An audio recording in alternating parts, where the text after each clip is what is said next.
Pecar como Dios manda. Capítulo 7. Con ninguna agua te podrás limpiar. El adulterio fue, sin duda, el crimen más perseguido y castigado por las normas sociales y las leyes de los pueblos mesoamericanos, y es, también, el más comentado en las crónicas. De hecho, decían a aquel que había cometido dicho pecado grave Quixcana adlint y maltiz con ninguna agua te podrás limpiar, por ser considerada la transgresión más grave que, en materia sexual, podía cometer una persona. El adulterio era concebido, tipificado diríamos ahora como la relación sexual ilícita habida entre una mujer casada con un hombre que no fuera su marido. También cometía adulterio el amante soltero de la mujer casada y el hombre casado que tuviera relaciones carnales con una mujer casada. Y, en algunos casos, el hombre casado que tuviese relaciones extramatrimoniales, siempre y cuando el padre de su esposa legítima considerara que su yerno hubiera violado los derechos adquiridos por su hija, precisamente, mediante el matrimonio.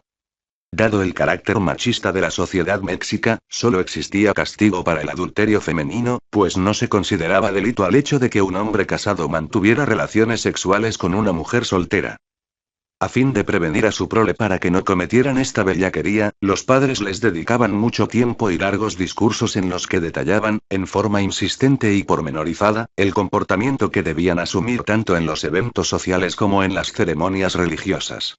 Primero les hacían un retrato oscuro y degradado del aspecto físico que ostentaban las mujeres viciosas y depravadas, para que no siguieran su ejemplo. Mira también, hija, que nunca te acontezca afeitar la cara o poner colores en ella, o en la boca, por parecer bien, porque esto es señal de mujeres mundanas y carnales. Los afeites y colores son cosas que las malas mujeres y carnales lo usan, las desvergonzadas que ya han perdido la vergüenza y aun el seso, que andan como locas y borrachas. Estas se llaman rameras.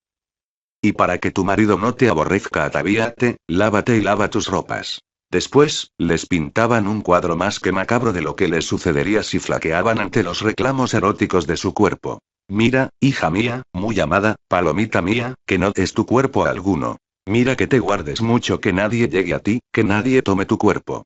Si perdieres tu virginidad y después de esto te demandaré por mujer alguno, y te casares con él, nunca se habrá bien contigo, ni te tendrá verdadero amor. Siempre se acordará de que no te halló virgen, y esto será causa de grande aflicción y trabajo. Nunca estarás en paz, siempre estará tu marido sospechoso de ti. Mira que no des licencia a tu corazón para que se incline a otra parte. Mira que no te atrevas con tu marido. Que en ningún tiempo y lugar le hagas traición que se llama adulterio. Mira que no des tu cuerpo a otro, porque esto, hija mía muy querida, es una caída en una sima sic. Sin suelo que no tiene remedio, ni jamás se puede sanar, según ese estilo del mundo. Si fueres sabido, y si fueres vista en este delito, matarte han, echarte han en una calle para ejemplo de toda la gente, donde serás por justicia machucada la cabeza y arrastrada, y perderás tu fama y nobleza. De las adúlteras se dice un refrán: robarás la piedra y serás arrastrada, y tomarán ejemplo de tu muerte. Los michoacanos no eran menos vehementes que los mexicas y para ejemplo un botón tomado de la relación de Michoacán. Cuando se había de casar la gente baja. El padre amonestaba a su hija de esta manera: hija, no dejes a tu marido echado de noche y te vayas a otra parte a hacer algún adulterio. Mira, no seas mala. Mira que tú sola buscarás tu muerte. Los varones no estaban exentos de exhortaciones y consejos semejantes. Los padres describían un panorama negro, patético, al que se arriesgarían si, por andar de calientes, se les secaba el miembro.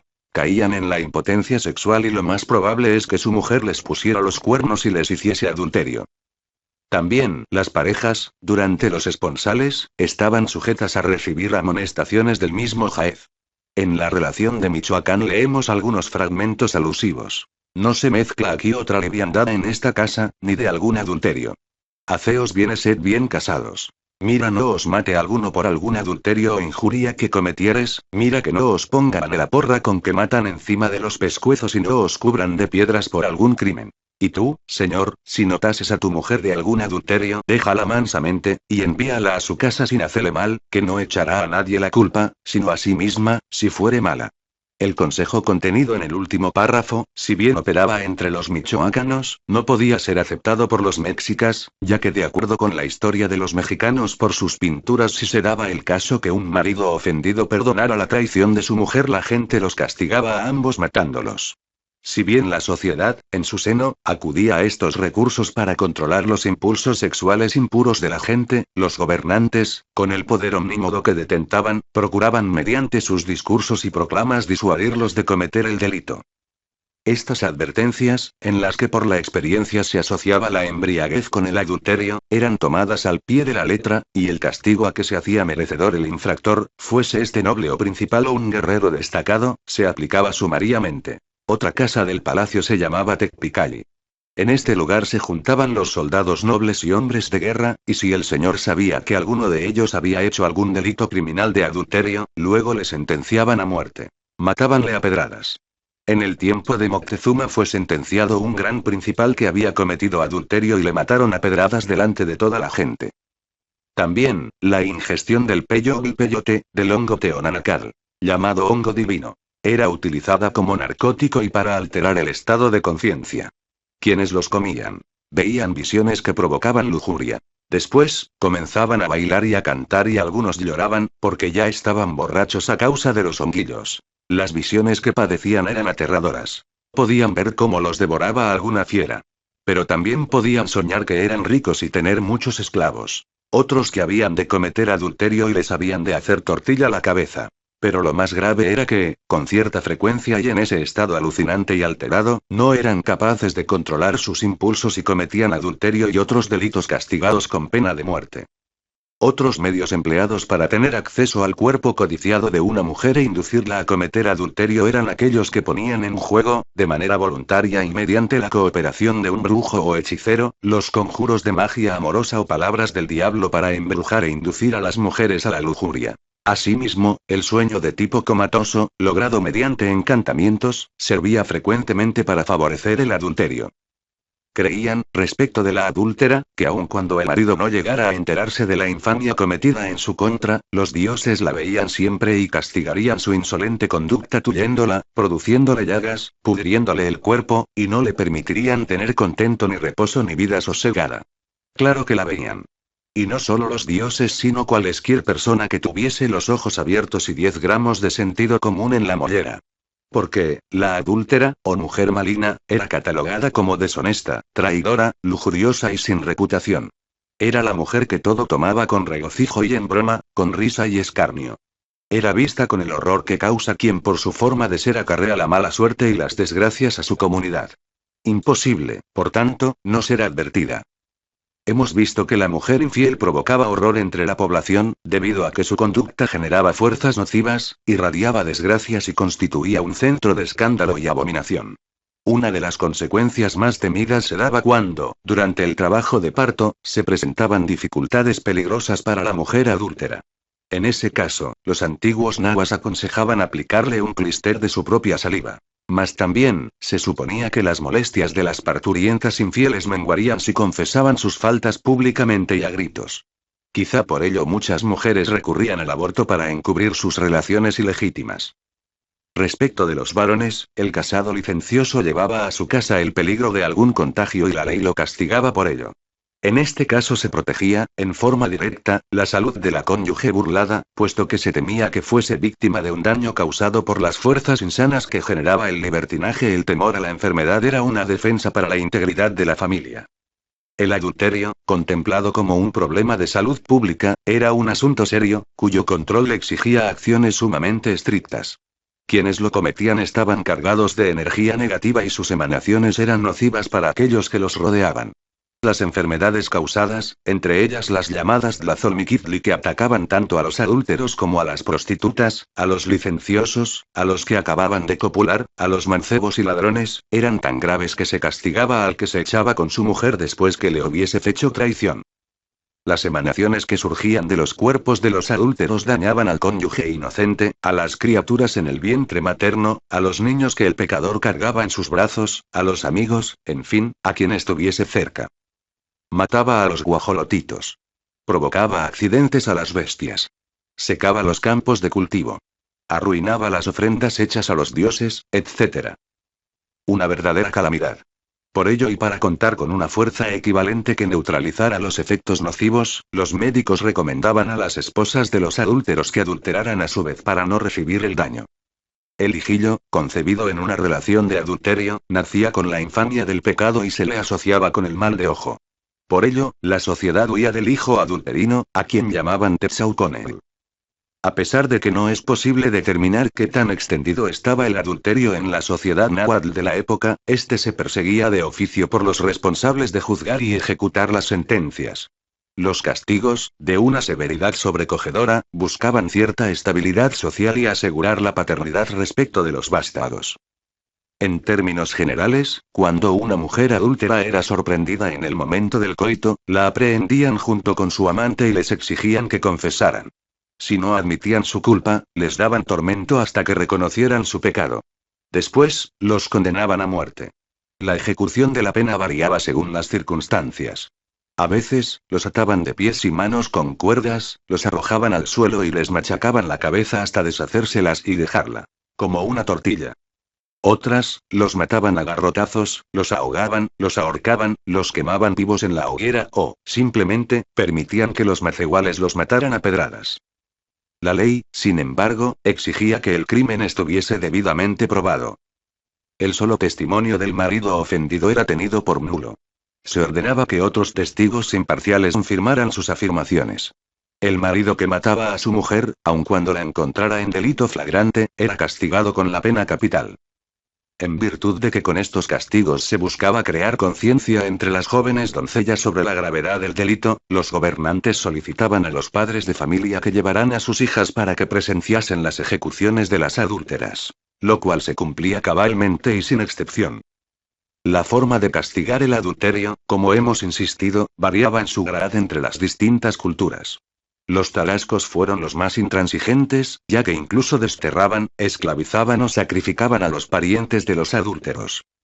Entre los chichimecas, cuando se hallaba algún adúltero lo tomaban y llamaban a toda la gente que tenía a su cargo el tal señor para que cada uno de ellos arrojara 4 flechas a los pecadores y, aún estando vivos, los flechaban. Fray Diego Durán afirma que no pudo documentar más que 4 géneros de muertes. Uno era apedrear a los adúlteros. Otro echarlos fuera de la ciudad a los perros y auras. Uno más, a los fornicarios de fornicación simple con virgen dedicada al templo o hija de honrados padres. Y, por último, a la parienta adúltera, se le apaleaba, quemaba y, luego, echaban sus cenizas al aire. Entre los mexicas de Tenochtitlan y de Tlatelolco, los cuerpos de los adúlteros eran exhibidos desnudos, a manera de escarnio frente a la población. Sin embargo, los pipiltín adúlteros podían ser dispensados de este requisito y morían sin sufrir la vergüenza pública. Después de ser ahorcados, su cuerpo y cara eran cubiertos con plumas verdes, y así ataviados los quemaban. Una muerte, lo más dolorosa posible, estaba reservada al hombre que mataba al esposo de su amante. En algunos casos, muy pocos, se otorgaba el perdón a la mujer adúltera cuando quedaba embarazada. La ejecución de los adúlteros, cuando no había exigencias especiales que obligaran a la premura, se hacía el día 4 viento, se les lagraba por la noche y al amanecer se arrojaban los cadáveres al agua. Una de las formas con que los aztecas expresaban su repudio hacia el adulterio, en términos generales y como una fórmula social, burlona y hasta graciosa, consistía en mofarse de los jugadores que ganaban en el juego de pelota y que tenían derecho de quitar sus abrigos a todos los espectadores y quedárselos, con la expresión Kawel-Wejteglaxinki, que quiere decir, porque es un grande adúltero, que ha de venir a morir a manos del marido de alguna mujer o ha de morir en guerra. Expresión más o menos equivalente al culero, que exclaman los hinchas de un equipo de fútbol cuando el árbitro del partido sanciona de dicho equipo por una falta que, ellos consideran, no fue cometida. El adulterio cometido por los monarcas o gobernantes es considerado un crimen de Estado. Se sabe que Iztacaltzin, señor de los toltecas, quien reinó durante 52 años, trató amores con Quetzalxochitzin, esposa de un caballero llamado Papantzin descendiente de la casa real. Y que con esta señora procreó a Topiltzin que, aunque adulterino, le sucedió en el trono año 882 BC. Sin embargo, algunos de los reyes y señores sus vasallos se levantaron contra él, unos pretendiendo para sí el imperio, porque les pareció que eran más propincuos y dignos de él, y otros, en venganza del adulterio. Quizá este antecedente motivó a sus sucesores a legislar al respecto e imponer penas severas e implacables, a fin de desalentar la promiscuidad desatada. Así, Galtzin, sucesor del gran monarca tolteca Xolotl, entre las leyes que dictó a su pueblo, dejó asentado que los adúlteros fuesen degollados con flechas hasta que muriesen, así hombres como mujeres. Siguiendo esta tradición, Nezahualcóyotl, cuya moralidad, como vimos, quedó en tela de juicio durante su reinado en Texcoco, impuso unas ordenanzas, de carácter draconiano, en las que se establecía que si alguna mujer hacía adulterio a su marido, viéndolo él mismo, ella y el adúltero fuesen apedreados en el tianguis o mercado. Y si el marido no la viese, sino que por oídas lo supiese y se fuese a quejar, y averiguado ser verdad, ella y el adúltero fuesen ahorcados y, enseguida arrastrados hasta un templo que estuviese fuera de la ciudad. El mismo castigo se hacía a los que servían de terceros brujos y hechiceros o alcahuetes. En relación con los adúlteros que mataban al esposo con amentado, el varón moría asado vivo, y, mientras se iba asando, lo rociaban con agua y sal hasta que perecía. Y a la mujer la ahorcaban. Si los delincuentes eran señores o caballeros, después de darles garrote, quemaban sus cuerpos y esparcían sus cenizas. Nezahualcóyotl, sin misericordia, castigaba con grandísimo rigor y muerte los pecados. Al adúltero le ponían la cabeza sobre una losa y, luego, dejaban caer otra muy pesada encima de esta, de suerte que se la aplastaban. El rey poeta no perdonaba la más leve infracción en asuntos que involucraran al sexo, la carnalidad y la lujuria. El control que ejercía sobre su pueblo debió de ser horripilante. Si un mancebo o doncella solteros fornicaban entre sí antes de tiempo, morían apedreados. Tenían que esperar hasta tener 30 o 40 años de edad para poder revolcarse en los petates. Podemos imaginar la cantidad de chaquetas durante ese lapso. Y si era señor o heredero al trono de algún reino, hasta que hubiese vencido a 4 capitanes en la guerra. También, si un mancebo cualquiera regalaba a su pájaro con las suculencias de una viuda, ambos eran castigados sin remisión alguna. Si se valía el coito entre viudos, lo que, presumimos, no debió de ser ni atractivo ni placentero. Si bien Nezahualcóyotl fue un soberano inflexible frente al adulterio, su hijo y sucesor Nezahualpilli fue despiadado e inclemente, tanto que, en su época, se consideraba que fornica con la mirada el que fija la vista, el que mira mucho el rostro de la mujer ajena. Con esa excusa, no se tentó el corazón para matar a una de sus hijas, debido a que había hablado con el hijo de un señor, su vasallo. Algo parecido hizo con algunas de sus concubinas por haber bebido el vino algún mejunje hecho con pulque que ellas usaban para cierto remedio, pues no se toleraba que las mujeres bebieran. Como todo buen tirano, Nezahualpilli tenía desplantes y excentricidades que ponían de cabeza a sus súbditos, cuando no les acarreaban desgracias. Así, por ejemplo, se dio el lujo de perdonar la vida a un músico y a un soldado que habían sido sentenciados a muerte por adulterio, y les conmutó la pena capital por el destierro perpetuo en una de las fronteras y presidios que el imperio tenía, pues consideró que con eso estaban muy bien castigados. A uno de sus hermanos, que se negó a entregarle una de sus hijas, a la cual quería tener por dama y concubina, le mandó saquear sus casas y echarlas por el suelo por ser hombre contumaz y rebelde a los mandatos de su rey. Berrinche eficaz y contundente, pues a partir de entonces sus hermanos le tuvieron un gran respeto y temor. Sus caprichos podían ser desconcertantes. Estaba Nezahualpilli en un sarao donde se bailaba, cuando una señora, esposa de un caballero llamado Teanatzin, lo vio y cayó rendida de amor. Quedó tan enamorada que, sin poder controlarse, ofreció al rey su cuerpo. Este, consciente de que se trataba de un bocado exquisito, mandó que la enviaran a sus aposentos, donde le dio una acogida estrepitosa. Sin embargo, al terminar y percatarse de que era una mujer casada, la mandó matar y darle garrote, exigiendo que arrojaran su cuerpo a una barranca, donde se echaban los cadáveres de los adúlteros.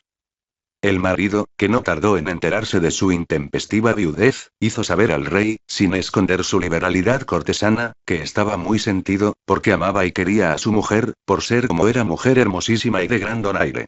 Que no le reclamaba el hecho de haberse aprovechado de su calentura, pero sí de haberla matado y no dejarla viva para que él continuase disfrutando de la voluptuosidad de su cuerpo. El rey, indignado por el servilismo abyecto de su vasallo, lo envió prisionero a un calabozo, mientras determinaba el castigo que debería imponerle por la poca estimación en que tenía su honra. Este, que a todas luces era un golfo cachazudo, en lugar de perder el tiempo en lamentaciones compuso un elegantísimo canto en el que narraba toda su tragedia y sus trabajos, mismo que hizo llegar a sus amigos músicos para que lo cantaran en las fiestas y saraos a donde asistiese el monarca. Nezahualpilli lo escuchó con beneplácito y esto nadie se lo creyó. Movió su ánimo en gran compasión. Mandó soltar al prisionero y traerlo a su presencia. Ahí, le satisfizo la causa tan eficaz que le movió a castigar con pena de muerte a la mujer. Pues había sido ella el instrumento para hacerle quebrantar e ir contra una de las leyes del reino que penaba el adulterio.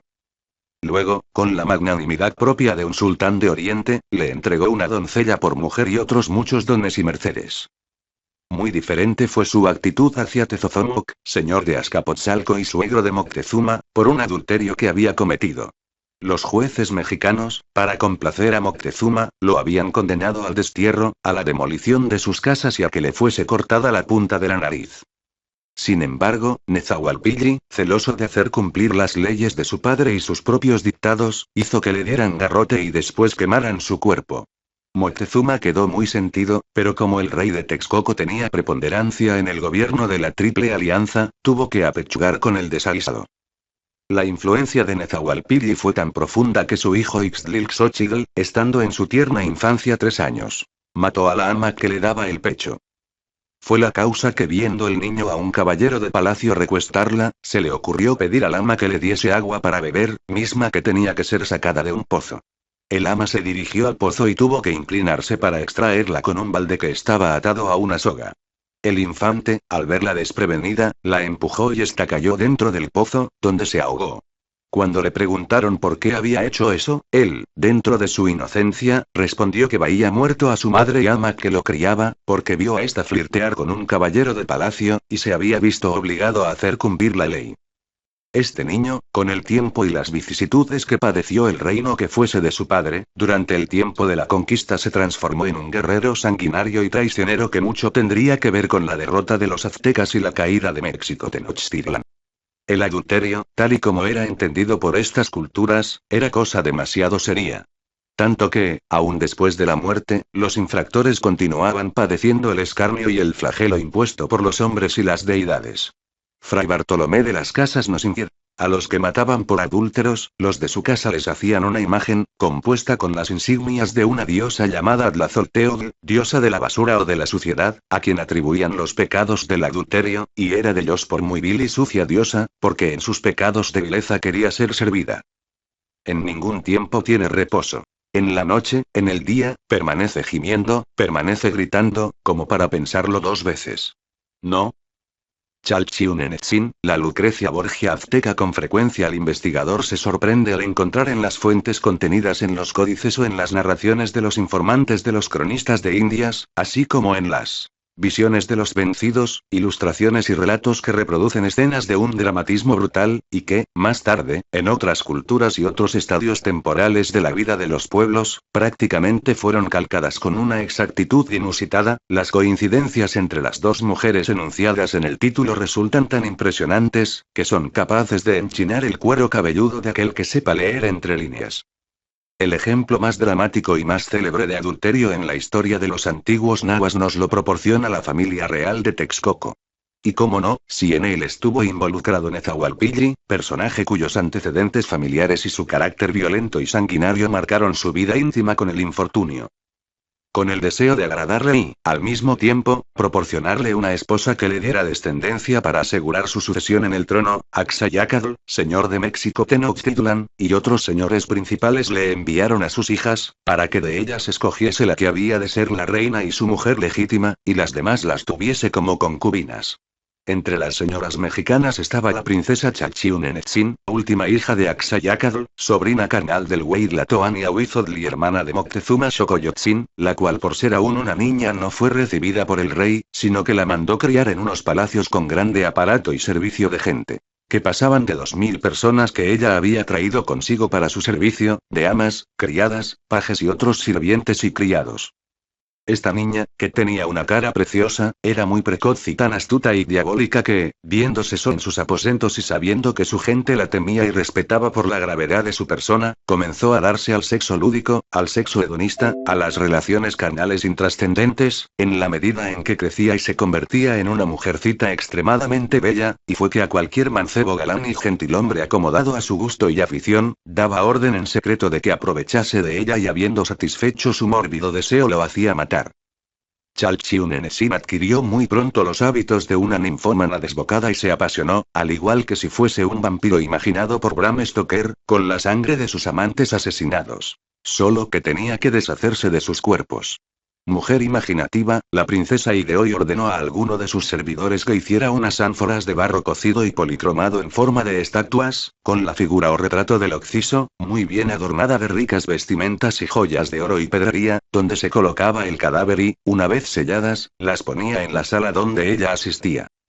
Fueron tantas las estatuas de los que así mató. Comenta Alba Ixtlilxochitl con cierto humor macabro que casi cogían toda la sala a la redonda.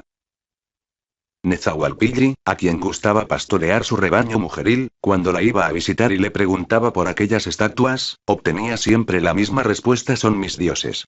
Y él, que sabía que la nación mexicana era muy religiosa e inclusiva de cuanta deidad fuese propuesta, le daba crédito y quedaba satisfecho. Sin embargo, la princesa cometió dos errores garrafales. Uno, fue dejar con vida a 3 galanes, que se llamaban Chicutcoatl, Huitzilihuitl y Maxtla, caballeros muy principales de la corte, porque le gustaban mucho y les tenía cierto respeto. El otro, regalar a Chicutcoatl, el apuesto señor de Tezoyucán y uno de los grandes del reino, una joya muy estimada, un brazalete con piedras preciosas que le había dado Nezahualpilli, joya que el rey reconoció gracias a que el amante, fatuo y ensoberbecido, la ostentó en un sarao donde coincidieron. El rey, aunque seguro de la traición, todavía le dio algún recelo. Y así yendo una noche a visitarla le dijeron las amas y criadas que su señora estaba reposando, entendiendo que el rey desde allí se volvería, como otras veces lo había hecho. Empero, el recelo del rey se agudizó y entró en la cámara donde, suponía, dormía su prometida. ¿Cuál no sería su sorpresa cuando en lugar de encontrarla, halló una estatua con la que simulaba estar echada en la cama y que tenía una cabellera parecida a la suya? El rey, obviamente, se escandalizó con semejante simulacro, y más al ver que la gente a su alrededor comenzaba a turbarse y afligirse. Hizo llamar a los soldados de su guardia y les ordenó que aprehendieran a toda la gente que estaba al servicio de la princesa. Después, dio instrucciones para que la buscaran, lo que hicieron con gran diligencia. Pronto fue hallada en un palacio donde celebraba una orgía indecente, en compañía de sus 3 galanes, desnuda y empalmada por ellos, quienes la fornicaban y se prestaban a toda clase de inmundicias, según sus captores. Una vez que los 4 estuvieron presos, fueron remitidos a los jueces de su casa y corte para que hiciesen inquisición y pesquisa de todos los que eran culpables de complicidad y traición al señor Nezahualpilli. Así, fueron apresados los criados y criadas de ella, y muchos maestros de todos oficios y mercaderes, que se habían ocupado unos del adorno y compostura y servicios de las estatuas y otros en traer y entrar en palacio a los galanes que representaban aquellas estatuas, así como los que les habían dado la muerte y ocultado sus cuerpos. Durante el proceso, Chalchiunenesin tuvo el descaro de confesar que estaba enamorada de Chicoucoatl y alegó en su defensa que sus enemigos en la corte habían inventado el infundio de que había tenido 2000 amantes y que ella no era una asesina. Aseveración que fue desmentida con la fractura de algunas de las estatuas y con la cuenta de las mismas que hicieron los propios jueces. Satisfecha la causa muy bien probada y fulminada, Nezahualpilli envió embajadores a los señores de México y Tlacopan para avisarles lo que había sucedido y señalar el día en que se había de ejecutar el castigo en aquella señora y en los demás cómplices de adulterio. Asimismo, el rey mandó pregonar por todo el imperio que los señores deberían comparecer a la ejecución acompañados de sus mujeres e hijas, aunque éstas fuesen muy pequeñas, para que tuviesen ejemplo del castigo que se daba a los adúlteros.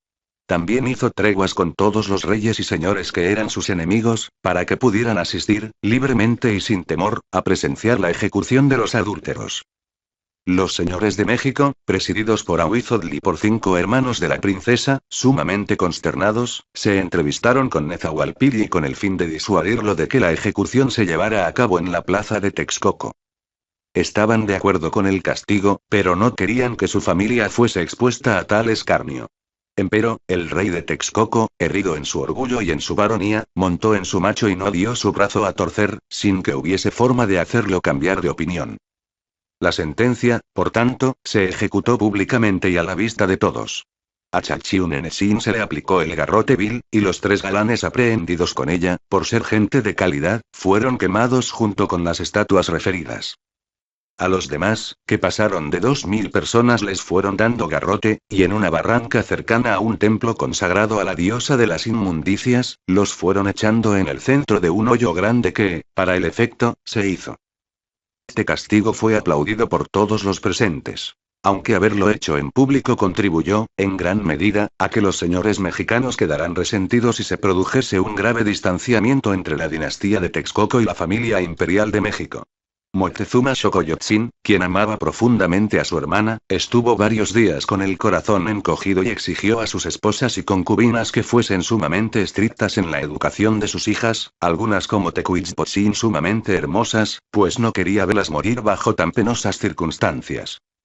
A manera de colofón de esta siniestra historia, cabe reflexionar que, dada la poliginia autorizada, sobre todo entre las familias de los gobernantes y los señores principales, muchas mujeres, sobre todo las concubinas, vivían permanentemente insatisfechas, y para no exponerse al adulterio y sus funestas consecuencias, recurrían a un paliativo que podemos definir como el vibrador azteca conocido como la flor adulterina o Teclaxincaxochitl, llamada así por su forma fálica. Esta hierba grande, probablemente perteneciente a las llamadas suculentas, de pétalos gruesos, acolchonados y con el pistillo de su flor enorme y lubricado, era muy apreciada por las innumerables concubinas de Moctezuma, quienes usaban su flor a manera de miembro viril para procurarse el placer sexual. Por falta de varón.